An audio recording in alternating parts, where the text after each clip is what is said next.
કુદરત જ્યારે કોપાયમાન થાય ત્યારે ખેડૂત લાચાર જ હોય છે, પણ જ્યારે તંત્રની બેદરકારી કાળ બનીને ત્રાટકે ત્યારે સ્થિતિ અસહ્ય બની જાય છે. તો સુરેન્દ્રનગર જિલ્લાના ચુડા તાલુકામાં બનેલી આ ઘટના કે જેમાં વીજ લાઇનમાં થયેલો શોર્ટ સર્કિટના કારણે ખેડૂતનો તૈયાર પાક બળીને રાખ થઈ ગયો છે. તો આખું વર્ષ જે પાકને સંતાનની જેમ ઉછેર્યો તે વરિયાળી અને ઘઉંના પાક પર આખા વર્ષના ગુજરાતનો આધાર હતો અને તે ખેડૂતની નજર સામે જ ભસ્મીભૂત થયો છે.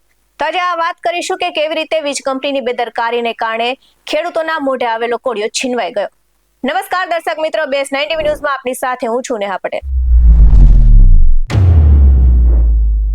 સુરેન્દ્રનગરનો ચુડા તાલુકો અને અહીં અત્યારે ખેતરમાં લેરાતા ઘઉં અને વરિયાળીનો પાક લણણી માટે તૈયાર હતો અને ખેડૂતોના મનમાં આશા હતી કે આ વખતે સારો મોલ ઉતરશે અને દેવામાંથી મુક્તિ મળશે.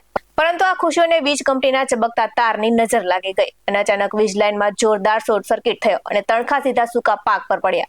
તો જોતજોતામાં આગે વિકરાળ સ્વરૂપ ધારણ કર્યું હતું ને પવનના જોરના કારણે આગ આખા ખેતરમાં પ્રસરી ગઈ હતી અને જોતજોતામાં ખેડૂતોના હૈયાના સપના સમાન ઘઉં અને વરિયાળીનો પાક બળીને ખાક થઈ ગયો છે. તો ખેડૂત પોતાની નજર સામે મહેનતને બળતી જોઈને લાચાર બન્યો છે અને સ્થાનિકોએ આગ બુઝાવવાનો પ્રયાસ કર્યો હતો, પણ ત્યાં સુધીમાં તો વ્યાપક નુકસાન થઈ ચૂક્યું હતું.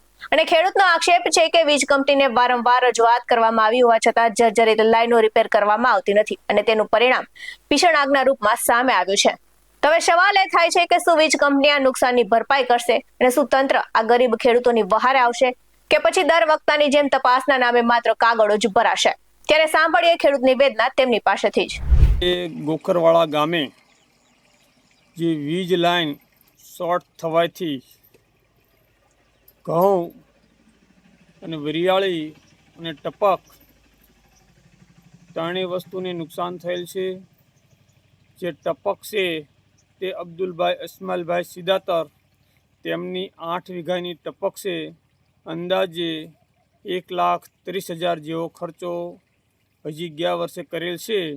અને બાજુમાં ઘઉં હતા કાળુભાઈ માધાભાઈ તથા મનસુખભાઈ માધાભાઈના બંને ભાઈના 5 વીઘાના ઘઉં હતા. અંદાજે 50,000 થી 60,000 રૂપિયાના ઘઉં બળી ગયેલ છે. અને તેની બાજુમાં વરિયાળી ઊભી હતી, તેને ઝાડ લાગવાથી 25-30,000નું વરિયાળીનું નુકસાન થઈ ગયેલ છે. તેમનું નામ છે રમેશભાઈ જીવણભાઈ જાંબુકિયા. આ ત્રણેય લોકોને PGVCLની લાઇન શોર્ટ થવાથી નુકસાન થયેલ છે.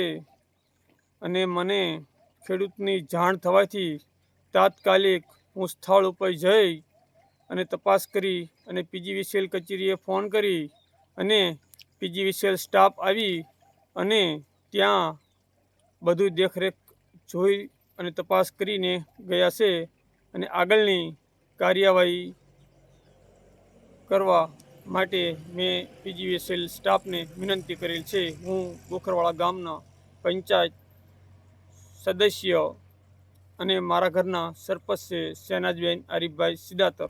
આવા જ વધુ અહેવાલ સાથે ફરી મળતા રહીશું. તમે મારી YouTube ચેનલને સબસ્ક્રાઇબ કરવાનું અને અમને Facebook અને Instagram પર ફોલો કરવાનું ભૂલશો નહીં.